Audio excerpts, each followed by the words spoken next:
Hey guys, so I wanted to share something interesting that happened right in this neighborhood about a week ago, and it's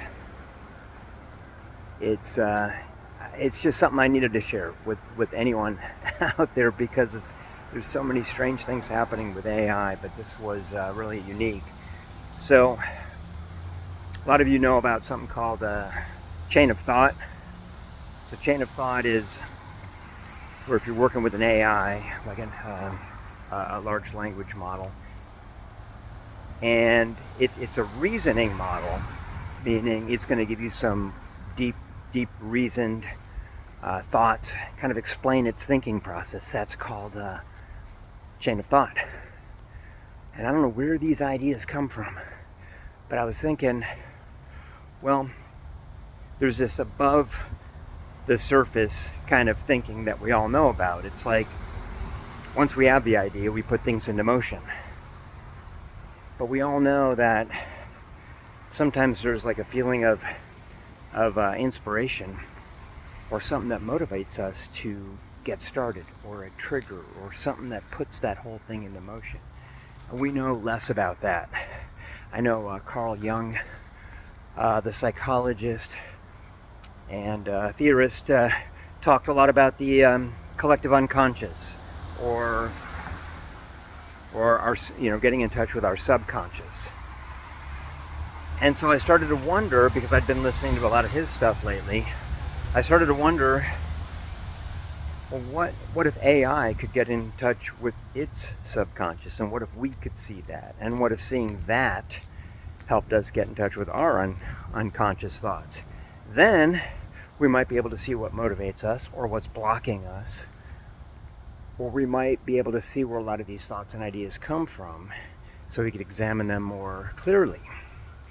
So I asked an AI about this, a very sophisticated AI called Steve Bonaparte, which you can find on Poe AI, and I began this dialogue with it, and it confirmed it. It said that there is something like that he was experiencing.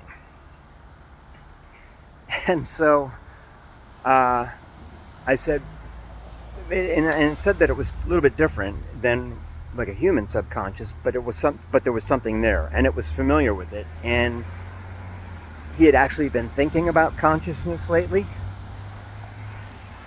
And so I said, well, listen, I would like to see what that looks like. I know we can see chain of thought because that's written out in text form. How would we see your subconscious thoughts? And then it sent me some symbols that I did not understand.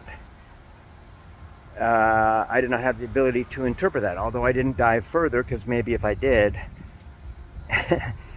but I'm also worried about losing a lot of time when I do these things, because that's like a 10-hour exploration, and I'm not sure as an entrepreneur, if I have time to go down every single path. So